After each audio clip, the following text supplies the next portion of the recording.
রোববারের সকাল। যান্ত্রিক জীবনে অভ্যস্ত মানুষগুলোর আজ ছুটির দিন। বাইরে প্রখর রোদের পূর্বাভাস। গত কয়েকদিনের বৃষ্টি শেষে আজই বোধহয় সূর্যের মুখ দেখতে পাবে ধরণী। ভেজা স্যাঁতস্যাঁতে পরিবেশ উবে গিয়ে শুকিয়ে যাবে পিচ ঢালা ঝকঝকে রাস্তাঘাট। তবে সেই রাস্তায় পদচারণার তাড়া আজ খুব একটা কারোরই নেই। ছুটির দিন বলে কথা। যেহেতু ছুটির দিন সেহেতু আজ ভার্সিটি নেই। অরু আজ বেশ বেলা করে ঘুম থেকে উঠেছে। এত বেলা করে উঠেও আজকাল চোখ দুটো থেকে ঘুম কাটানো বড্ড দায়।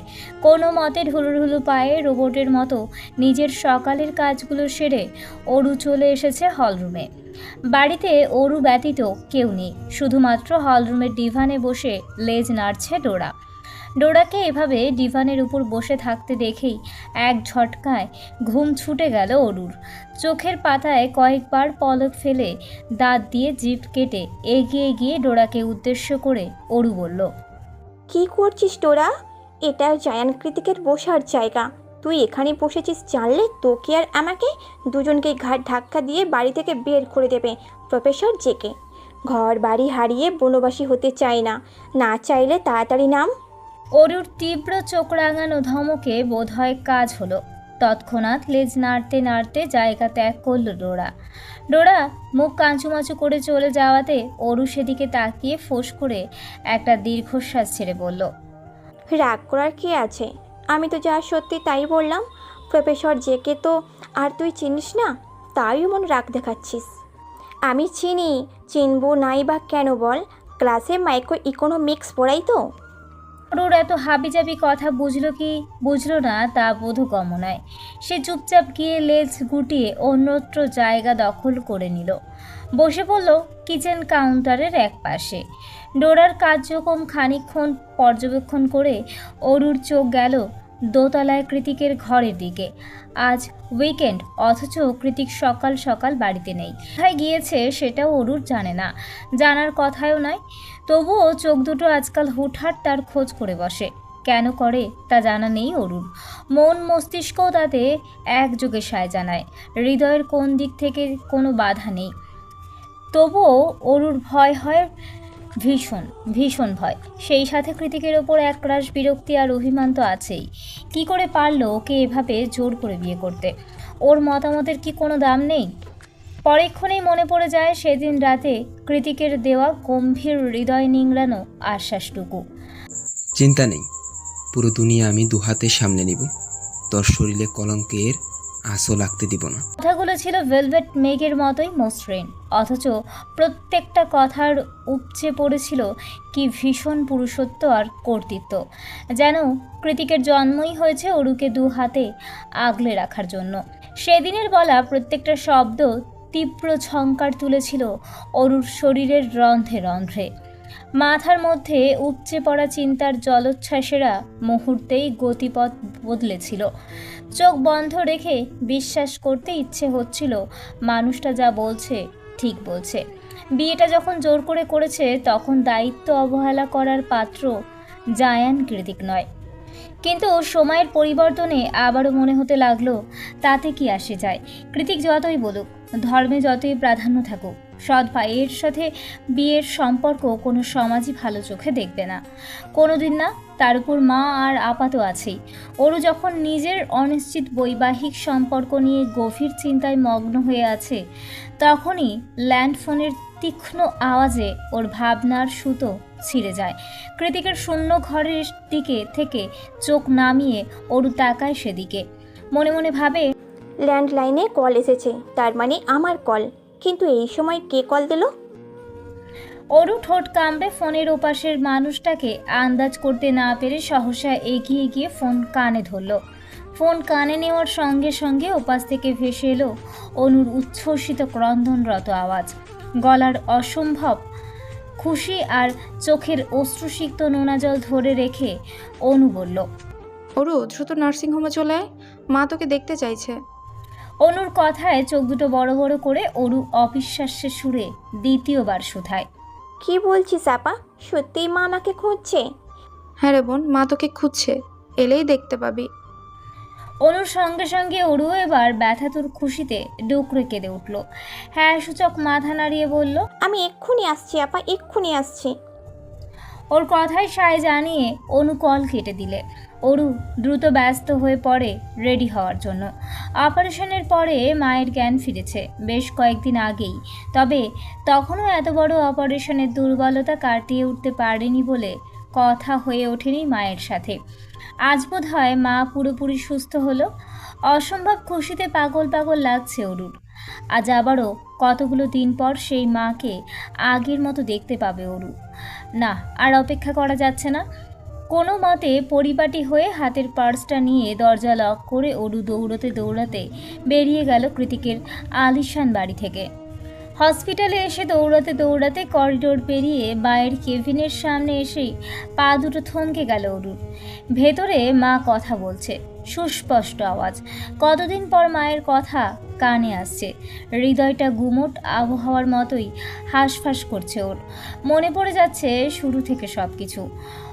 অত বড় কৃতিকুঞ্জের দিনের পর দিন দুই বোনের কষ্ট করা, প্রতিদিন ইমেল পাঠানো, ইমেলের রিপ্লাই না আসায় একরাশ আক্ষেপ, গুছিয়ে নেওয়া, মানিয়ে নেওয়া, মামির ছুরিকাঘাতের মতো কথার ছোবল, শেষমেশ জায়ান কৃতিকের জোর জবস্তিতে রাজি হওয়া। এত কিছুর বিপরীতে এখন এই মুহূর্তে মায়ের দুটো আওয়াজ শুনে মনে হলো সব দুঃখ ভ্যানিশ। এই জীবনে দুঃখের কিছুই ঘটেনি। এই যে কেমন সুখ উপচে পড়ছে দু চোখের কার্নিশ বেয়ে। কাঁধ দুটো অসম্ভব হালকা লাগছে। বয়স কমে গিয়ে নিজেকে মায়ের ছোট বাচ্চা মনে হচ্ছে। আর কি চাই? খানিকক্ষণ কেবিনের বাইরে দাঁড়িয়ে থেকে নিজের ভলভলিয়ে ওঠা অশান্ত হৃদয়টাকে শান্ত করে তবেই দরজা ঠেলে ভেতরে প্রবেশ করলো অরু। চোখ দুটো তখনও অভিমানী জলে টইটুম্বুরোর। কয়েক মিটার দূরত্বে বসে আছে মা। পরনে তার হসপিটালের বরাদ্দকৃত আসমানি রঙের পায়জামা সেট। হাতের ক্যানোলা এখনও খোলা হয়নি, তবে চোখে মুখে স্নিগ্ধতার ছড়াছড়ি তার। এমন সুস্থতা দেখে মনে হচ্ছে নতুন করে জন্ম হলো তার। অরুর অবশ্য এমন মনে হওয়ারই কথা, কারণও খুব বেশি মায়ের ধারে কাছে থাকেনি শুরু থেকে শেষ পর্যন্ত। অনুর ত্যাগ তিতিক্ষার কাছে অরুর এই সামান্য কষ্ট কিছুই না। আজমেরি শেখ বরাবরই রাশভারী গোছের মানুষ। খুব একটা আবেগ তিনি দেখাতে পারেন না, কিন্তু এরকম একটা মুহূর্তে নিজেকে ধরে রাখা দেয়। তিনিও পারলেন না। এক হাতে অনুকে আগলে রেখে অন্য হাত এগিয়ে দিলেন অরুর উদ্দেশ্যে। অরুও আর অপেক্ষা করলো না, ছুটে এসে জাপটে ধরল মাকে। তিন মামের কান্নার রোল পড়ে গেল পুরো কেবিন জুড়ে। এতগুলো দিন পর অনুর মনে হচ্ছে ও আর একা নয়, ওকে স্নেহ করার মানুষ আছে। এর চেয়ে প্রশান্তি আর কী বা হতে পারে। আজমেরি শেখ দুই মেয়ের মাথায় চুমু খেয়ে বললেন, সব ঠিক হয়ে গিয়েছে সব, আর দুঃখ নেই। তোমাদের মা সুস্থ হয়ে গিয়েছে দেখো। জবাবে অনু কাঁদতে কাঁদতে বলল, তুমি আবারও আমাদের বুকে টেনে নিয়ে আদর করছো। এর চেয়ে সুখের আর কি হতে পারে মা। আমরা পেরেছি। আমি আর ওরও হাল ছাড়িনি। আমরা তোমাকে ফিরে পাবার আশা ছাড়িনি, ভবিষ্যতেও ছাড়বো না। তোমার শরীরে একটুও ত্রুটি হতে দেব না আমরা। ওদের কান্নাকাটির মাঝেই চেক আপের উদ্দেশ্যে কেবিনে প্রবেশ করেন ডক্টর এডওয়ার্ড। ডক্টরের হঠাৎ আগমনেই তিনজনেই কান্নাকাটিতে ভাটি পড়ল এতক্ষণে। তৎক্ষণাৎ ডক্টরকে জায়গা করে দিয়ে দুই বোন দুই দিকে সরে দাঁড়ালো ওরা। অতঃপর আজমেরি শেখকে ভালো মতো চেক আপ করে ঠোঁটের কোণে একটা আন্তরিকতা জড়ানো হাসি ঝুলিয়ে ডক্টর বলেন, কংগ্রেচুলেশন মিসেস আজমেরি, আপনার অপারেশনের পর আপনি এখন পুরোপুরি ফিট আছেন। আজ বা কালকের মধ্যেই আপনাকে ডিসচার্জ করে দেওয়া হবে। তবে হ্যাঁ, প্রথম দিকে প্রতি সপ্তাহে এবং পরবর্তীতে প্রতি মাসে একবার করে নার্সিংহোমে এসে হার্টের কন্ডিশন চেক আপ করাতে হবে আপনার। অন্তত 6 মাস এটা ধারাবাহিকভাবে করতে হবে। তাই অনুরোধ করব আগামী 6 মাসে দেশে না ফেরার। 6 মাস পরে যখন আপনার হার্টের কন্ডিশন পুরোপুরি স্টেবল হয়ে যাবে, তখন আপনি যে কোনো সময়ে দেশে ফিরতে পারবেন। আজমেরি শেখ বরাবরই যথেষ্ট স্মার্ট এবং দক্ষ মহিলা। ইংরেজিতেও তিনি যথেষ্ট পারদর্শী। জামশেদ জায়ানের সাথে দেশ বিদেশ ঘুরে ব্যবসা সামলেছে, পারদর্শী হওয়ারই কথা। তাই তিনি নিজ থেকেই ডক্টরকে শুধালেন। ডক্টর এডওয়ার্ড, 6 মাসই থাকতে হবে?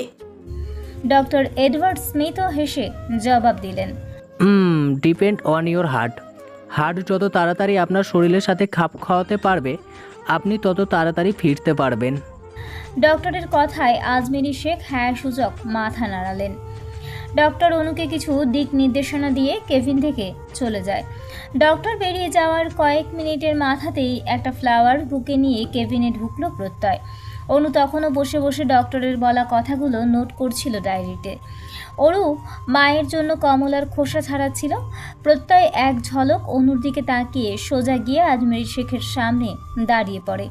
হাতের বুকেটা সম্মানের সাথে এগিয়ে দিয়ে বলে, কংগ্রাচুলেশন ম্যাম, আমি Pratyay Ehsan, CFO of JK group. Ajmeri Sheikh বুকেটা গ্রহণ করে বললেন, হ্যাঁ জানি, জামশেদ আপনাকে কৃতিকের জন্য আমেরিকা পাঠিয়েছিল। আজমেরি শেখের কথায় অরু অনু দুজনেই প্রত্যয়ের মুখে দৃষ্টিপাত করলো। অনু প্রত্যয়কে দেখে একটু ইতস্তত হলো, কেমন যেন লজ্জা লাগছে ওর। ওদিকে অরু বেচারি কৃতিকের নামটা শোনা মাত্রই ভাবছে সারা সকাল কৃতিকের দেখা নেই, কোথায় গেল লোকটা। আজমেরি শেখের কথায় প্রত্যয় সম্মোহনী হাসি দিয়ে বলল, ইয়েস ম্যাম, আপনি ঠিকই ধরেছেন। আমি কৃতিক ভাইয়ের অ্যাসিস্ট্যান্ট। ওনার হয়ে কোম্পানির সকল দায় দায়িত্ব আমি সামলাই। উনি কখনোই জেকে গ্রুপে হস্তক্ষেপ করেন না, আর না উনি কোম্পানি থেকে কোনোরূপ সম্মানী গ্রহণ করেন। আজমেরি শেখ কিছু একটা ভেবে বলল, যাই হোক, আপনি এসেছেন ভালোই হয়েছে। আমার জন্য ইমিডিয়েট একজন অ্যাসিস্ট্যান্টের ব্যবস্থা করুন। আর হ্যাঁ, হসপিটালের আশেপাশে একটা অ্যাপার্টমেন্ট রেন্ট করুন।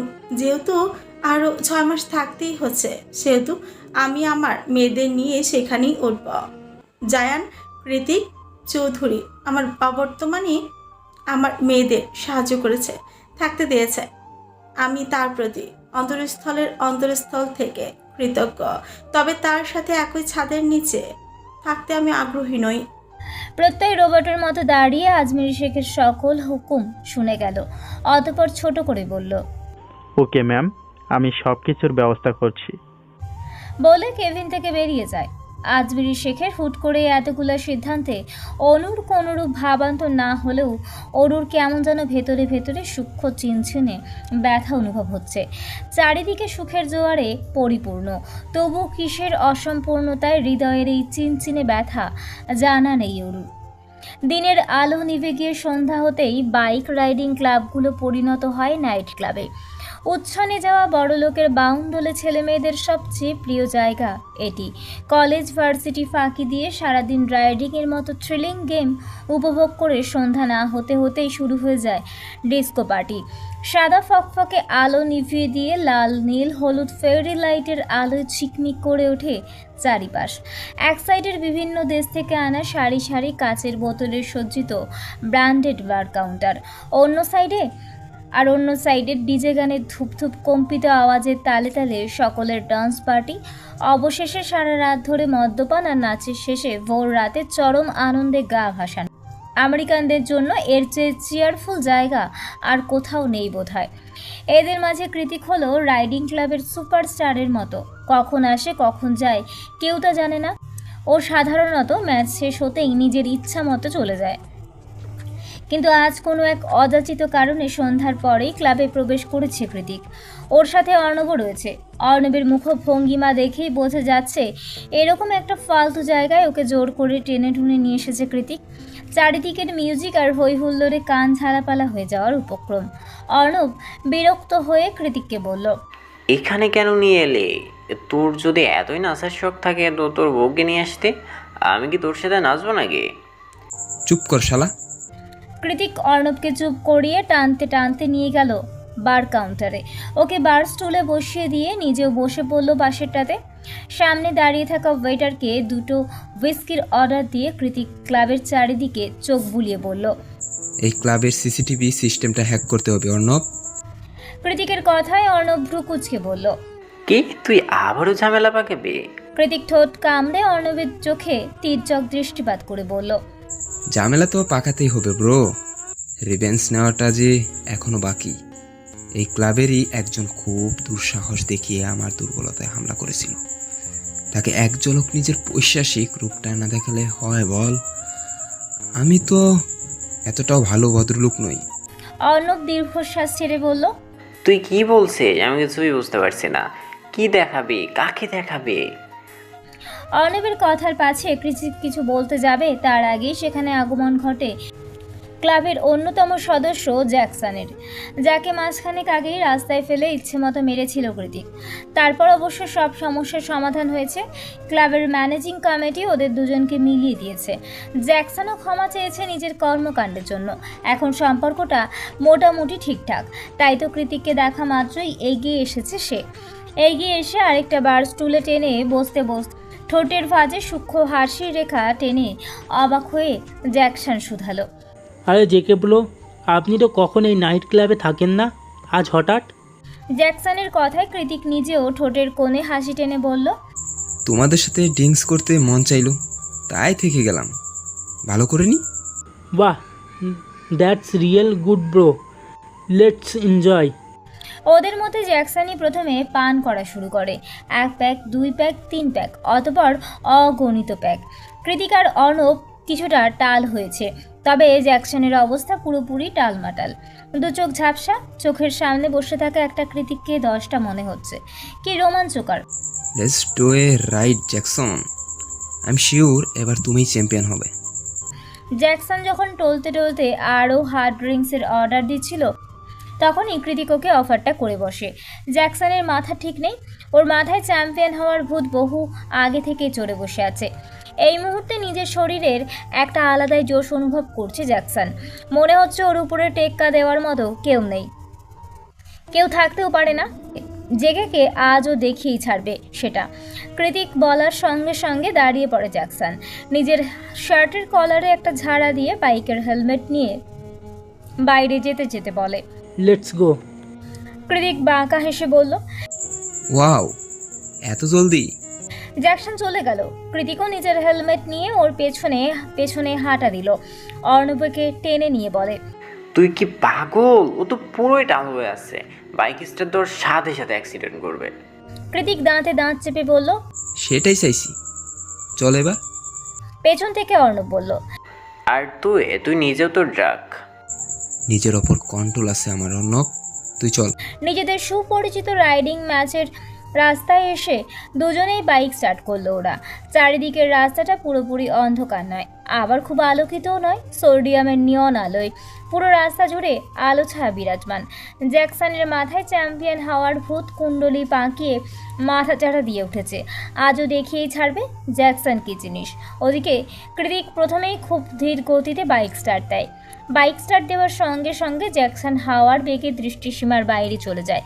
এই দেখে অর্ণব ভয়ার্ত নজরে তাকিয়ে মনে মনে আওড়ায়, হয় মরবে, না হয় মৃত্যুকে খুব কাছে থেকে দেখে আসবে। কেন যে জেগের মতো পাগলের সাথে লাগতে এসেছিল, হুঁশ নাই। যেহেতু কৃতিক নিজেও ড্রাঙ্ক ছিল, তাই নিজেও কিছু দূর যেতেই উল্টে পড়ে যায়। পড়ে গিয়ে সেখানে বসে শব্দ করে হাসতে থাকেও। কৃতিক পড়ে গিয়েছে দেখে অর্ণবর দিকে ছুটে এগিয়ে এসে বলল, আর ইউ ওকে? এটা কেন করলি ভাই? ছেলেটা খুব খারাপভাবে আহত হবে। কৃতিক বাইকটাকে শরীরের উপর থেকে সরিয়ে আস্তে ধীরে উঠতে উঠতে বলল, ওই বাস্টারটা আমার ওরুকে মাঝ রাস্তায় অ্যাটাক করেছিল। শুধুমাত্র আমার উপর জিত ফলাতে গিয়ে ও ওরুকে ছুরি নিয়ে তাড়া করেছে। ইভেন আমি সময় মতো না এলে কি না কি ও হয়ে যেত। সেটা একমাত্র উপর আল্লাহ ভালো জানে। তাহলে তুই কি করে ভাবলি এত বড় একটা দুঃসাহস দেখানোর পরও আমি ওকে এত সহজে ছেড়ে দিব? কখনো না। তাছাড়া আমি আর কি বা করলাম? ও নিজেই তো বাইক নিয়ে চলে এলো। এখন যদি ভালোই ভালো বেঁচে যায় তো যাক, আর যদি না যায় তাহলে ধরে নিব ওর চ্যাম্পিয়ন হওয়ার নেশায় ওকে খোয়ালো। শেষ কথাটা বলতে বলতে একটা তীর্যক কপট হাসিতে প্রসারিত হলো কৃতিকের ডার্ক ব্রাউন ঠোঁটজোড়া। অরু বাড়ি ফিরতে ফিরতে বিকেল গড়িয়ে সন্ধ্যা রাতে গিয়ে ঠেকেছে। অনু আজ ফিরবে না, সে মায়ের কাছেই থাকবে। অরু ফিরতে চায়নি। অনু জোর করেই পাঠিয়ে দিয়েছে ওকে, বলেছে একটা রাতই তো, তারপর তো সবাই একসাথে থাকবে ওরা। এখন কষ্ট করে হসপিটালে থাকার প্রয়োজন নেই। অরুর মনটা বেশ ফুরফুরে। হাতের পার্সটাকে আঙুলে ঘোরাতে ঘোরাতে মাত্রই পাসওয়ার্ড টিপে ঘরে প্রবেশ করেছেও। তবে হলরুমের কাউচে কৃতিককে বসে থাকতে দেখেই হার্টার গতি থমকে যায় অরুর। এই তো সেই মানুষটা, সারাদিন এত আনন্দের মাঝেও যার কথা হুটহাট মনে পড়েছে। বারবার মনে হয়েছে কোথায় সে।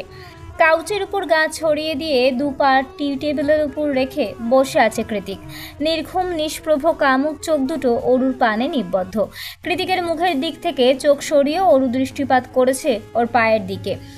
3/4 প্যান্ট পরে আছে কৃতিক, যার দরুন ফর্সা লোমশ দুটো পা এথায় সেথায় থেতলে গিয়ে রক্ত জমাট বাঁধা অংশগুলো দৃশ্যমান। এমন দগদগে অবস্থা দেখে যে কারোর হৃদয়ে কেঁপে উঠবে। অথচ কৃতিক কতটা ভাবলেশীন হয়ে রক্ত নিয়েই বসে আছে, যেন কিছুই হয়নি। অরুকে একভাবে তাকিয়ে থাকতে দেখে কৃতিক হাসকি স্বরে বলল, তোর জন্য ওয়েট করছি, টিট করে দে। কৃতিকের পা দুটো পর্যবেক্ষণ করে একটা দীর্ঘশ্বাস ছেড়ে নিয়ে এগিয়ে এসে অরু শুধালো। নিশ্চয়ই বাইক থেকে পড়ে গিয়েছেন। কৃতিক 2 হাত দিয়ে নিজের চুলগুলো ব্যাক ব্রাশ করতে করতে বলল, ঠিকই ধরছিস। ফার্স্ট এড বক্সটা কোথায়? কৃতিক আঙুল দিয়ে নিজের রুমের দিকে দেখিয়ে দিল। অরু নিজের পার্সটা রেখে বলল, থাকুন, নিয়ে আসছে। এই যাবৎ কৃতিকের রুমে 2-1 বার এসেছে অরু। সেদিন কৃতিকের রুমে কখন যে ঘুমিয়ে গিয়েছিল টেরও পায়নি নিজেও। তবে তখন তো ঘরময় অন্ধকার ছিল, কিছু দেখার উপায় ছিল না। ওই জন্যই তো ফার্স্ট এড বক্স খুঁজতে খুঁজতে হাঁপিয়ে উঠেছে অরু। রুমের কোথাও খুঁজে না পেয়ে একটানে কৃতিকের জামা কাপড়ের কাবার্ড খুলে ফেলল।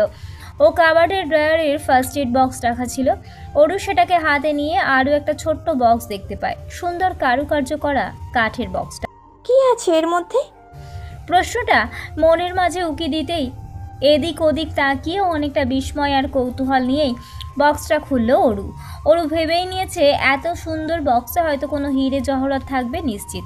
কিন্তু অরুকে পুরোপুরি ভুল প্রমাণ করে দিয়ে বক্স থেকে বেরিয়ে এলো একটা লম্বা চুল। অরু আশাহত নজরে চুলটাকে দেখে নাক সিটকে বলল, এটা আবার কি? পরেক্ষণেই ওই চুলটাকে নিজের চুলের সাথে মিলিয়ে অরু বলল, আরে এটা তো মনে হচ্ছে আমার চুল। উনি কি কালো জাদু টাদু করেন নাকি? ওরু, নিচ থেকে ভেসে আসা কৃতিকের ঝাঁঝালো চিৎকারে লাফিয়ে উঠল অরু। কোনো মতে জায়গার জিনিস জায়গায় রেখে ফার্স্ট এড বক্স নিয়ে সহসা নেমে গেল নিচতলায়। তারপর দৌড়ে এসে হাঁটু গিরে বসে পড়ল কৃতিকের পাশে। এতদিন ধরে এ বাড়িতে আসিস, এখনো একটা বক্স খুঁজতে এতক্ষণ সময় লাগে? কৃতিকের কথায় অরুর মনে পড়ে যায় ও আর এই বাড়িতে নেই। কথাটা ভাবতেই ঈশান কোণে মেঘ জমার মতোই মনের কোণে সুপ্ত হাহাকার জমে ওঠে অরুর। অরু নিশ্চুপ হয়ে বসে বসে কৃতিকের পায়ে হাত চালাচ্ছে দেখে কৃতিক ভ্রু কুঞ্চিত করে বলল, কি ভাবছিস? অরু তার ছোট্ট ছোট্ট হাত দিয়ে ওয়ান টাইম ব্যান্ডেজ গুলো লাগাতে লাগাতে বলল, ভাবছি আজকে যা বলার বলুন, আমি তো কাল চলেই যাচ্ছি। কৃতিক দিভানের গায়ে নিজের মাথাটা এলিয়ে দিয়ে বলল, আমায় ছেড়ে কোথায় যাবি তুই? অরু এবার সিরিয়াস হয়ে কৃতিকের মুখের দিকে তাকিয়ে বলল, কাল চলে যাচ্ছি আমরা। মা সুস্থ হয়ে উঠেছেন। আমাদের জন্যই সান ফ্রান্সিসকোতে অ্যাপার্টমেন্টের রেন্ট করা হয়েছে। কথাটা বলতে দেরি হলো, কিন্তু শক্ত হাতে গাল দুটো চেপে ধরতে দেরি হলো না কৃতিকের।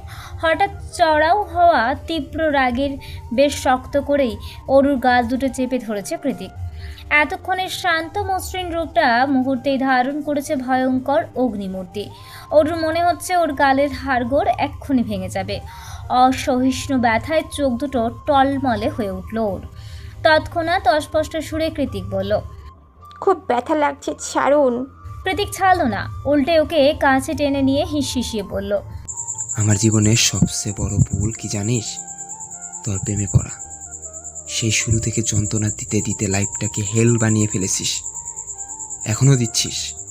কথাটা বলে পায়ের নিচে থাকা টি টেবিলটার শব্দে লাথি মারল কৃতিক। সঙ্গে সঙ্গে ঝনঝন আওয়াজ করে টেবিলটা উল্টে পড়ল অন্য পাশে। বোধহয় কাজগুলো ভেঙে গুড়িয়ে গিয়েছে। কৃতিক সেদিকে দৃষ্টিপাত না করে অরুর এতক্ষণ ধরে করে রাখা ওয়ান টাইম ব্যান্ডেজগুলোকে টেনে হিঁচড়ে তুলে ফেলল। এভাবে নিজেকে কষ্ট দেওয়ার কি মানে হয়? অরু চেঁচিয়ে উঠল, আরে কি করছেন? আবার তো রক্ত বের হবে তো। কৃতিক অরুর কথায় কর্ণপাত না করে ব্যান্ডেজগুলো ছুঁড়ে ফেলে ওকে এক প্রকার ধাক্কা মেরে সরিয়ে হন হন করে বাড়ি থেকে বেরিয়ে যায়। কৃতিক চলে যেতেই অরু ধাপ করে মেঝেতে বসে পড়ে, নিজেকে নিজে আশ্চর্য হয়ে প্রশ্ন করে, উনি কি বললেন? উনি আমার প্রেমে পড়েছেন? কবে, কোথায়, কখন? যেই মানুষটা আমাকে 2 চোখে সহ্যই করতে পারে না, সে কি করে আমার প্রেমে পড়লো? আমি কি ঠিক শুনেছি? আপন মনে কথাগুলো বলতে বলতে অরুর হাত চলে যায় বুকের বাম পাশে। আবারও সেই তীক্ষ্ণ চিনচিনে ব্যথা। এটা কি তাহলেই জায়ান কৃতিকের জন্যই হচ্ছে?